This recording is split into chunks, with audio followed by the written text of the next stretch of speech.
Alors voilà, tout a commencé avec Madame Derouault qui met en place une chorégraphie pour l'ouverture du marché d'automne. Oui mais bon, on ne vous montrera pas plus ces images parce que Madame Derouault n'a pas appuyé sur enregistrement ou pas au bon moment. On lui pardonne parce que ce marché restera tout de même une jolie réussite. Au fait, combien de marchés d'automne, Madame Derouault?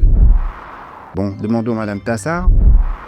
Bon, sinon tout a été vraiment parfait. En premier lieu, le public, c'est-à-dire vous qui avez répondu en si grand nombre à ce rendez-vous d'automne. Un grand merci. Ceux que l'on voudra une fois encore mettre particulièrement en valeur, ce sont nos élèves. Ils étaient nombreux, partout, disponibles, avenants, chaleureux au service de chacun, attentifs au bon accueil, donnant des conseils, répondant aux questions, ou au contraire, laissant à nos visiteurs le temps de se faire une idée. Et quel bonheur, le mot est à peine trop fort, pour les enseignants de voir leurs élèves prendre ainsi leur envol, se prendre au sérieux, prendre de l'assurance, éprouver tout le plaisir qu'il y a à exercer des métiers au contact des gens avec comme thème commun la nature. Le marché d'automne, c'est aussi l'occasion pour les fleuristes de présenter leurs réalisations à nos visiteurs d'un jour et la boutique éphémère mise en place à cette occasion ne manque jamais de panache. Les compositions y sont multicolores, joyeuses et pétillantes. Madame Debuire, elle aussi, aura pu apprécier combien ses élèves se seront investis dans les divers aspects du métier de fleuriste. Reste cette histoire d'épouvantail. Des épouvantails partout dans les serres. Ah, quelle drôle de façon d'accueillir les gens qu'on semble considérer comme des étourneaux. Mais non, c'est Monsieur Delot, professeur d'art appliqué, qui nous donne l'explication.